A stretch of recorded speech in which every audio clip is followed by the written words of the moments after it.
World সুন্নি movement হচ্ছে যে ইসলামের আসল ধারাকে পুনরুজ্জীবিত করা, নকল ইসলাম দূর করা, এটা মুসলিম মিল্লাতের মধ্যে এবং সমগ্র মানবমণ্ডলীর মধ্যেও আসল ইসলাম তুলে ধরা।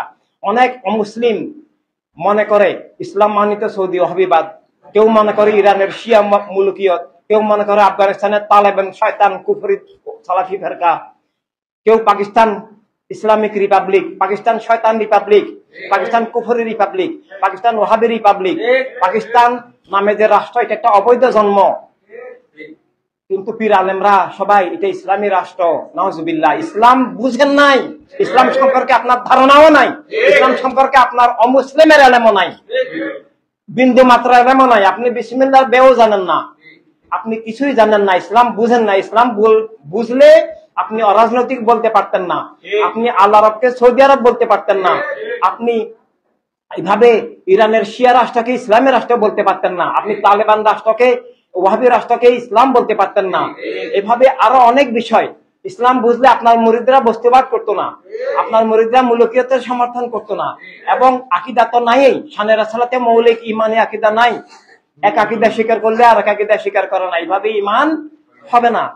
এভাবে এই যে পাকিস্তানের জন্ম, অবৈধ জন্ম, এটা পাকিস্তান না, এটা না পাকিস্তান। কিভাবে কেন বলতেছি? এই কারণেই যে আসলে মুসলিম লীগ 1947 সনে এটা এই যে ইন্ডিয়াকে বিভক্ত করা, এটা হচ্ছে আসলে রাম রাষ্ট্র করা। ইন্ডিয়া সব মানুষের রাষ্ট্র ছিল। খাজা বাবা 1992 সনে এই ইন্ডিয়াকে উদ্ধার করেন, মানবতার রাষ্ট্রে পরিণত করার সূচনা করা। এভাবে খাজা বাবা ইন্ডিয়াকে স্বাধীন করেন, স্বৈরতার স্বতন্ত্র মুলুকিয়ত থেকে মুক্ত করেন, আমাদেরকে দান করেন যেন আমরা কাজ করতে পারি, মানবতার রাষ্ট্রে পরিণত করতে পারি।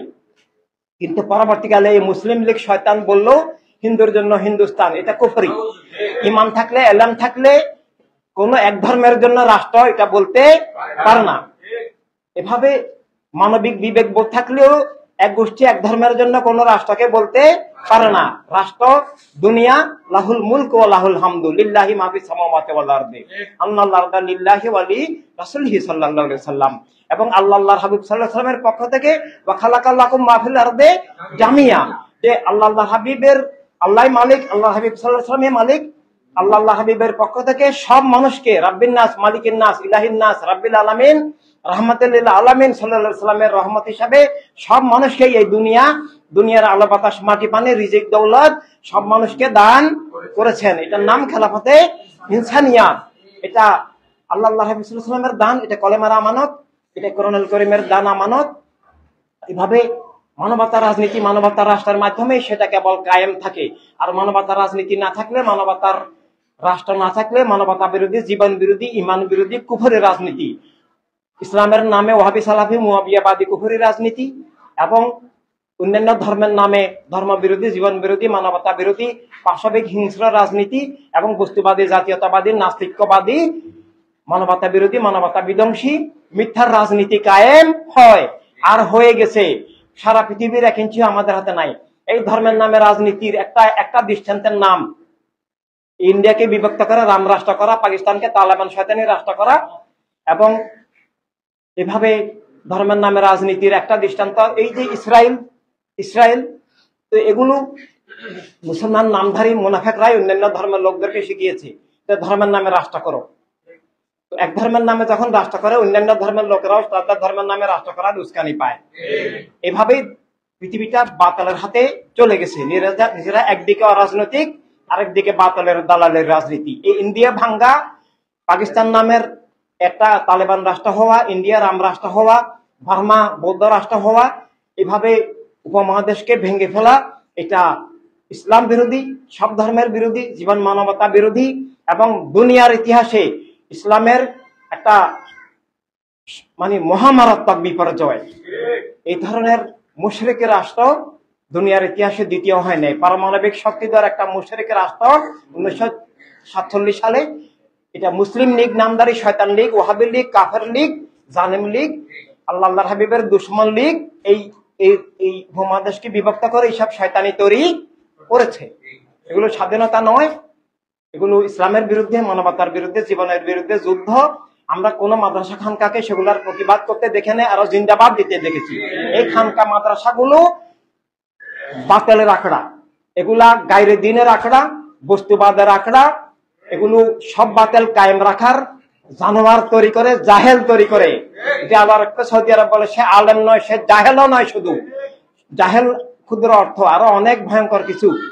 যে বস্তুবাদকে ভোট দিয়ে বস্তুবাদের জন্য দোয়া করে, যারা মাহফিল করে বস্তুবাদের নেতাদেরকে অতিথি করে, এই বস্তুবাদকে পৃষ্ঠপোষকতা দিয়ে বস্তুবাদকে এভাবে মানে সমাজে প্রতিষ্ঠিত করে, বস্তুবাদকে সম্মানিত করে, মূলকীয়তকে সম্মানিত করে। এই কুফরি রাজনীতি, আওয়ামী লীগ বিএনপির রাজনীতিকে যারা প্রতিষ্ঠিত করে, এইটাই এগুলা বস্তুবাদের রাজনীতি। এগুলা করলে কেউ ইমানদার থাকলে আমি চ্যালেঞ্জ দিচ্ছি, এটা ইমানের বিপরীত, এটা জীবনের বিপরীত। ইমানদার হিসাবেও বস্তুবাদী রাজনীতি করা যায় না, যুদ্ধ কোন ধর্মের দাবিও করা যায় না। ঠিক একক ধর্মের নামে রাজনীতি, সেটা ইসলাম বা অন্য কোন ধর্মের নামে ইসলামের রাজনীতি আছে, ইসলামকে অরাজনৈতিক বললেও কাফের হবে। ইসলামের নামে ওয়াহাবি মুদ্দাদি সালাফির রাজনীতি করলেও কাফের হবে। ইসলামের নামে রাষ্ট্র দাবি করলেও কাফের হবে। কেন? কারণ হচ্ছে যে ইসলাম অসীম বিষয়, রাষ্ট্রের ঊর্ধ্বে। ইসলাম কেবল রাষ্ট্রভিত্তিক নয়, এভাবে ইসলামকে চাপিয়ে দিতে আল্লাহ তাআলা নিষিদ্ধ করেছেন, লাইক রাহাফিদ্দিন বলেছেন। আর ইসলামের নামে রাষ্ট্র মানে কি? ইসলামের নামে রাষ্ট্র হচ্ছে ক্ষমতাসীন গোষ্ঠীর মতবাদকে ইসলাম হিসেবে চালিয়ে দেওয়া। ক্ষমতায় গেল এবং তারা তাদের মতবাদকে ইসলাম হিসেবে চাপিয়ে দিল। আল্লাহ রবে সৌদি ওয়াহাবিরা মাজার ভেঙেছে, ইরানের শিয়াবাদরা অনেক কুফরি কায়েম করেছে, এভাবে তালেবানরা অনেক কুফরি কায়েম করেছে, ইসলামকে ধ্বংস করেছে। এভাবে ইসলামের নামে ধোঁকা প্রতারণা। পাকিস্তানে গত যে নির্বাচন হয়েছে, সেই নির্বাচন ভুয়া নির্বাচন। সারা পৃথিবীর সমস্ত মানুষ জানে যে এটা সেনাবাহিনীর তত্ত্বাবধানে একটা মানে ইসলাম বিরোধী অন্যান্য শক্তির সহযোগিতায় পাকিস্তানকে মানে পৃথিবীতে এখন যারা যে আমেরিকা এবং অন্যান্য অপশক্তি যারা পৃথিবীকে নিয়ন্ত্রণ করছে, আমাদের শূন্যতায় আমরা অরাজনৈতিক ময়দানে যাওয়ার কারণে, আমরা কারবালার আমানত ভুলে যাওয়ার কারণে, আমরা নিজেদেরকে ধ্বংস করার কারণে, কলেমার আমানত ভুলে যাওয়ার কারণে, এভাবে আমরা বিভিন্নভাবে বিভক্ত বিচ্ছিন্ন হওয়ার কারণে, আমরা খেলাফতে ইনসানিয়াত ছেড়ে দেওয়ার কারণে, এভাবে পৃথিবী এখন যারা নিয়ন্ত্রণ করে, 2-3টা রাষ্ট্র পৃথিবীকে নিয়ন্ত্রণ করে, তাদের ইশারায় পাকিস্তানকে গোলাম দাস বানিয়ে রাখার জন্য সেখানে এভাবে মিথ্যা ভুয়া, বাংলাদেশে যেমন গত আওয়ামী লীগ আমলে নির্বাচন হয়েছে, রাতের নির্বাচন, এরকম ভুয়া নির্বাচন করে পাকিস্তানে এখন বর্তমান গোষ্ঠী ক্ষমতায় আছে, সারা পৃথিবী সেটা জানে। আর যারা ভুয়া নির্বাচন করে তারা মুসলমান হতে পারে না, তারা মানুষ হতে পারে না। মুসলমান মিথ্যা নির্বাচন, ভুয়া নির্বাচন, ধোঁকা প্রতারণা করতে পারে না। এগুলো ইসলামকে কলঙ্কিত করছে।